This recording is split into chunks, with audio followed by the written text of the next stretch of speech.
ఓం నాగేంద్రహారాయ త్రిలోచనాయ భస్మాంగరాగాయ మహేశ్వరాయ నిత్యాయ శుద్ధాయ దిగంబరాయ తస్మై నకారాయ నమః శివాయ. ఓం గురుర్బ్రహ్మ గురుర్విష్ణు గురుర్దేవో మహేశ్వరః గురుర్సాక్షాత్ పరం బ్రహ్మ తస్మై శ్రీ గురవే నమః. ఈ ప్రేరణకు కారణమైనటువంటి గురుదేవులు బ్రహ్మశ్రీ చాగంటి కోటేశ్వరరావు గారి పాదపద్మాలకు సభక్తిపూర్వకంగా నమస్కరిస్తున్నాను.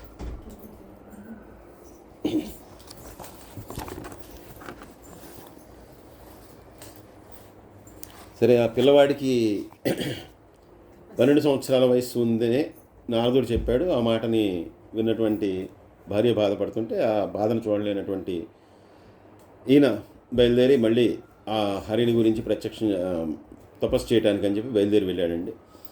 అలా వెళ్ళినటువంటి ఆయన మళ్ళీ ఘోరమైనటువంటి తపస్సు చేశాడు.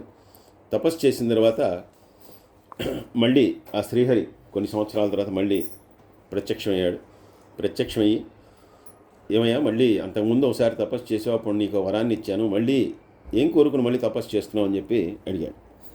ఈయన అన్నాడు, అయ్యా మీరు ఇచ్చినటువంటి వరం నాకు ఎంతో సంతోషాన్ని కలిగించింది, మీరు అన్నట్టుగానే పుత్ర సంతానం కలిగింది. కానీ నారద మహర్షి వచ్చి ఆ బాలుడికి 12 సంవత్సరాల వయసు ఉంది అని మాత్రమే చెప్పాడు. కాబట్టి 12 సంవత్సరాల వయసు ఉన్నటువంటి ఆ పిల్లవాడు తర్వాత మరణిస్తాడు అనేటువంటి తెలిసినటువంటి నా భార్య చాలా దుఃఖపడుతోంది. ఏంటంటే తల్లికి ఆ గర్భశోకం అనేటువంటిది చాలా కష్టమైంది కదా. కాబట్టి ఆ దుఃఖాన్ని పోగొట్టుకోవటానికి, నా భార్య యొక్క దుఃఖాన్ని పోగొట్టుకోవడానికి నేను ఈ తపస్సు చేస్తున్నాను.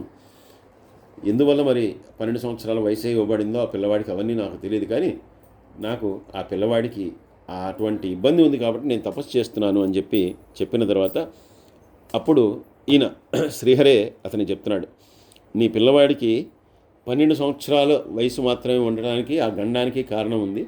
ఆ కారణం ఏంటంటే నీ భార్యే. నీ భార్య పూర్వజన్మంలో చేసినటువంటి దోషమే ఆ గండానికి మూల కారణం ఏంటి. ఎందుకంటే పూర్వజన్మలో కూడా మీ ఇద్దరు కూడా భార్యాభర్తలే. అప్పుడు నీ పేరు జ్ఞానశర్మ. అప్పుడు కూడా నీ భార్య, ఇప్పుడు నీ భార్య ఎవరైతే ఉందో ఆవిడే నీ భార్యగా ఉన్నది. ఆ పూర్వజన్మలో కూడా ఆవిడికి అన్నీ కూడా మంచి గుణాలే ఉన్నాయి. అలాగే నువ్వు కూడా చక్కగా వేదాంగాలు జరుగుతున్నటువంటి పండితుడివే. నువ్వు ఆవిడ్ని మాఘమాస వ్రతాన్ని చేయమని చెప్పి ఆవిడికి చెప్పావు. అయితే ఆవిడ మాఘమాస వ్రతాన్ని చేస్తానని చెప్పిందే కానీ దాని మీద ఆవిడికి మనసు లేదు. ఏదో నువ్వు చెప్పేవాడు కాబట్టి నీకోసం బలవంతంగా చేసింది, కానీ ఆ మాఘమాస వ్రతాన్ని సరిగా చేయలేదు. చేయకపోగా ఆవిడ అంటే నిశ్చయమైనటువంటి భక్తితోటి చేయలేదు, నియమాలతో చేయలేదు. అంతేకాకుండా మాఘమాస వ్రతాన్ని నువ్వు చెప్పినట్టుగా ఎలాగోలా పూర్తి చేసి చివరికి ఎటువంటి దానము కూడా చేయలేదు.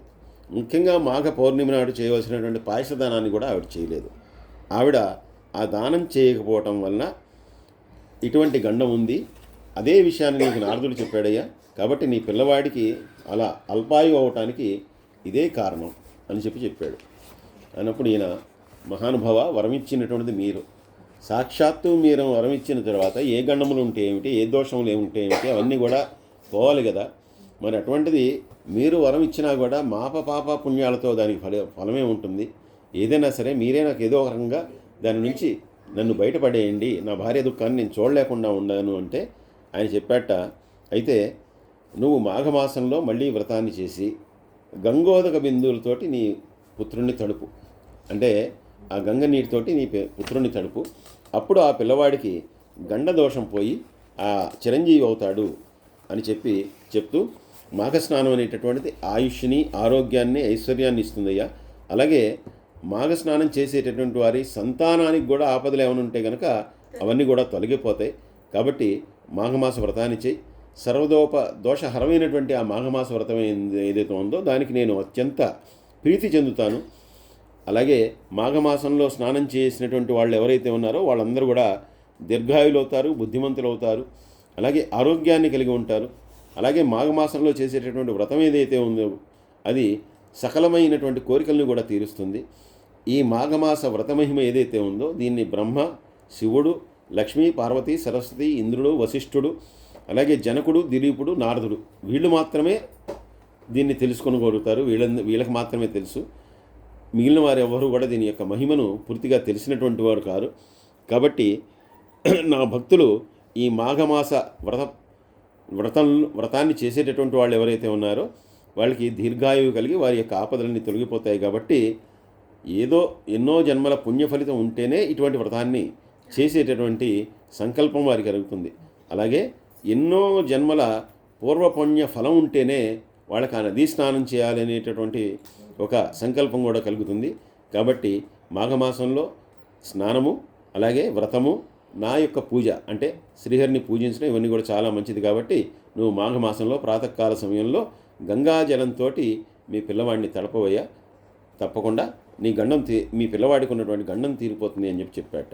వెంటనే ఇలా ఆశీర్వదించినటువంటి అనుగ్రహించినటువంటి ఆ శ్రీహరికి పదే పదే నమస్కారాలు చేస్తూ ఈయన మళ్ళీ తిరిగి ఇంటికి వెళ్ళిపోయాట. ఇంటికి వెళ్ళిపోయిన తర్వాత మాఘమాస వ్రతం అంతా కూడా పూర్తిగా చేసి గంగాజలం చేత ఆ పిల్లవాడిని తడిపాట.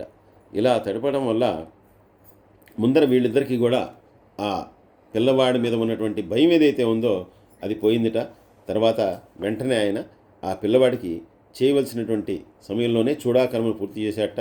అలాగే మిగిలినటువంటి సంస్కారములన్నీ అంటే ఉపనయనము అవన్నీ కూడా ఆ సంస్కారాలన్నీ కూడా పూర్తి చేసిన తర్వాత ఆనందంతో వారందరూ కూడా జీవిస్తున్నారు.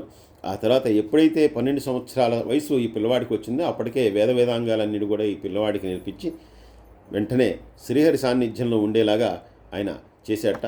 ఆ పిల్లవాడు కూడా శ్రీహరి సాన్నిధ్యంలో ఉంటూ అతను కూడా చక్కగా నియమనిష్టలతో ఆ శ్రీహరిని పూజిస్తూ అతను కూడా చక్కగా మోక్షాన్ని పొందాట. ఈ రకంగా ఈ బ్రాహ్మణుడు ఆయన యొక్క భార్య ఈ పిల్లవాడు కూడా ఆనందంగా జీవిస్తూ చక్కగా సౌఖ్యాలను పొందారట. కాబట్టి శ్రీమన్నారాయణకి ప్రీతికరమైనటువంటి ఈ మాఘమాస వ్రతం ఏదైతే ఉందో ఇది పాపాలన్నింటినీ కూడా పోగొడుతుంది, అలాగే మోక్షాన్ని కూడా ఇస్తుంది. కాబట్టి అన్ని వర్ణాల వారు కూడా ఈ వ్రతాన్ని ప్రారంభించవచ్చు, చేయవచ్చు, నిశ్చలంగా హరిభక్తిని పొందవచ్చు. ఇది చాలా సులభతరమైనటువంటి వ్రతం. ఎందుకంటే ఇక్కడ చెప్పింది స్నానము పూజ ఈ రెండు మాత్రమే. కాబట్టి ఇది ఎవరైనా కూడా చేయదగిందయ్యా అని చెప్పి కృష్ణపద మహర్షి జాహ్నుమునికి వివరిస్తూ ఈ కథని సంపూర్ణం చేశారట. సర్వే జనా సుఖినో భవంతు, సమస్తలోకా సుఖినో భవంతు. స్వస్తి.